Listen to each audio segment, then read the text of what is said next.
तर तुमचं संगमेश्वरला पण 50 पैसेमध्ये जातं आणि जम्मू काश्मीरला पण लेह लडाखला असेल, अंदमानला असेल किंवा केरळला असेल, कुठेही गेलं तरी ते त्याच रेटमध्ये जातं. म्हणजे आपलं हेच आहे की आपण प्रॉफिट म्हणून करत नाही, आपण जे रेट आहेत ते कमी रेट आहे. ग्राहकाचा आंबा जातो किंवा पार्सल जातात, त्याचा काय आता युद्धाशी परिणाम झाला काय तुमच्या पार्सल व्यवस्थेवर? नाही, आम्ही पॅकिंगसाठी पूर्ण प्रिकॉशन घेतो. जर लिक्विड किंवा असं पेरिचेबल आयटमचे असतील तर त्याला बबल पॅकिंग असेल तर या पॅकिंगच्या सुविधा सुद्धा आपल्या पोस्ट ऑफिसमध्ये अवेलेबल आहेत. तर त्याची आम्ही काळजी घेऊन त्या पद्धतीने आम्ही ते पाठवतो. डिमांड आहे तर आम्ही काय करतो, आमची जी गाडी आहे पोस्टाची मेलची. तर नमस्कार, रत्नागिरी डाक विभागाने गेल्या आर्थिक वर्षामध्ये 2025-26मध्ये सर्व क्षेत्रामध्ये अतिशय भरीव कामगिरी केलेली आहे. मागील आर्थिक वर्षामध्ये रत्नागिरी विभागातून एकूण 2,34,940 इतके नवीन खाती ओपन झालेले असून टोटल लाईव्ह अकाउंट हे 12,82,229 इतकी झालेली आहे. त्याचप्रमाणे PLR-RPLला एका दिवसामध्ये 1.33 कोटी इतकी भरीव कामगिरी रत्नागिरी डाक विभागातील कर्मचाऱ्यांनी केलेली आहे. तसेच रत्नागिरी डाक विभागाचा प्राईम बिझनेस जो पार्सल आणि स्पीड पोस्ट आहे, त्यामध्ये रत्नागिरी जिल्ह्यातून 2,95,00,000 इतका महसूल रत्नागिरी पोस्ट ऑफिसने मिळवलेला आहे.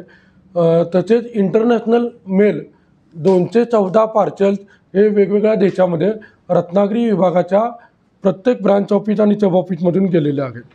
इतकेच नाही तर रत्नागिरी विभाग हा आधार सेंटर्स म्हणून सुद्धा बऱ्याच ठिकाणी काम करतो. टोटल 53 आधार सेंटर्समधून आपण 488 कॅम्प्स आधार कॅम्प्स राबवलेले होते आणि 10,502 विद्यार्थ्यांचे मोफत अपडेशन रत्नागिरी डाक विभागातील कर्मचाऱ्यांनी मागील आर्थिक वर्षामध्ये केलेलं आहे. माझं आव्हान आहे की आधारच्या ज्या सर्व प्रकारच्या सुविधा रत्नागिरी विभागातील पोस्ट ऑफिसमध्ये उपलब्ध आहेत त्या रत्नागिरीतील सर्व नागरिकांनी त्याचा या ठिकाणी लाभ घ्यावा.